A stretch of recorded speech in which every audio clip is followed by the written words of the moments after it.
Good evening. I thought we'd start with a quick review of where we are in the growth cycle, how our wheats are looking.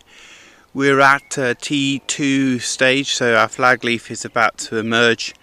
We are generally quite pleased with the results so far. It's been quite a dry, clean year, so disease pressure is quite low.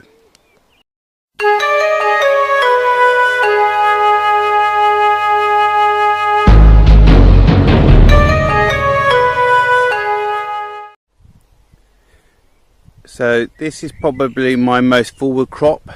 It's a variety called Frieston. It's not on the recommended list for 1819, primarily because it doesn't stand very well.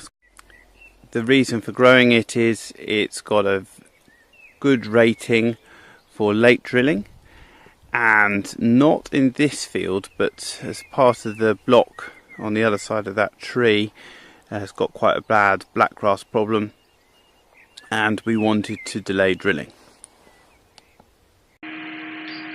So this is a Excel spreadsheet of the AHDB recommended list, and our variety in question is Frieston. And so as we can go down here, you'll see it's not actually the late sowing yield that I was after, but more the speed of development. So in a high blackgrass environment, I'm using a very competitive and aggressive variety in order to provide cultural control of blackgrass. So a little bit about our fungicide policy.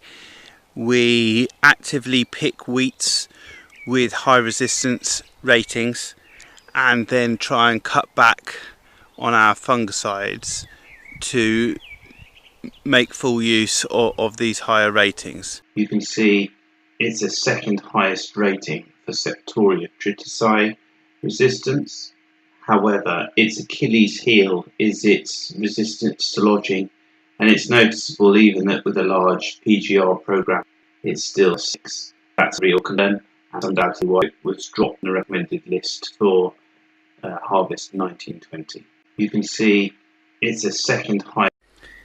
So one of the issues I have with this crop though is, with its in mind the fact that it's got such a bad score for standing or lodging, is it's had a huge growth regulator program. While we're here, I just wanted to show you this. This is one of our, there's a stream where those bushes are, and this is a grass buffer strip between the crop, the edge of the crop up here, and the stream down there. So wherever we have a flowing watercourse, we try and ensure that we have a 20-metre buffer strip. A quick revisit to some of the fields we've seen before, and please remember, subscribe at the end, give us a thumbs up, comments much appreciated. So a quick follow-up, this is the field of spring barley, which we did a series of videos about establishment and how tricky it was. This looks as if it's standard Claydon at this point, and just over there I can see where we switch over to the mole ploughed Claydon, so I'll pick up that in a second. One of the comments during the establishment video was all that I was doing was taking a bad seed bed and adding to compaction. I think it's worth stating there's a difference between compaction and consolidation. Well, it seems that the rows are quite well established here. If you go across, looking sideways, it looks quite random. But this is the mole ploughed section. So it's worth saying that we lost the weather and we never got back to roll it. We did manage to press it. As you can see, you can still see the marks here of the culture press marks coming through. We never got round to rolling it. A bit disappointing, but the establishment rate seems reasonable. So we'll just go next door to the field next door. So this is the same block. This was established by the Sky within 2 days of the field next door. It's nice and clean, good row spacing. We don't drill with any tram lines in our spring crops, an effort to keep the blackgrass, give it as little opportunity as we can.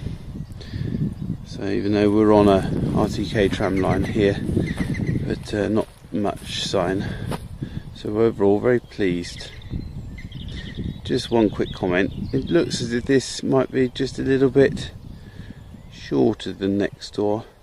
We have noticed that with the claydon, with the extra soil movement of the claydon, it definitely releases a little bit of extra N, soil mineralisation, which the subsequent new seeds can get hold of. There's a lot of talk, certainly in America, as far as direct drilling helping to conserve moisture.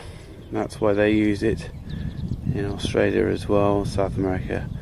I think here in our spring, with the spring weather we're getting at the moment, I really think that moving the soil as little as possible, just stitching the seed in, really does help conserve moisture in these dry years.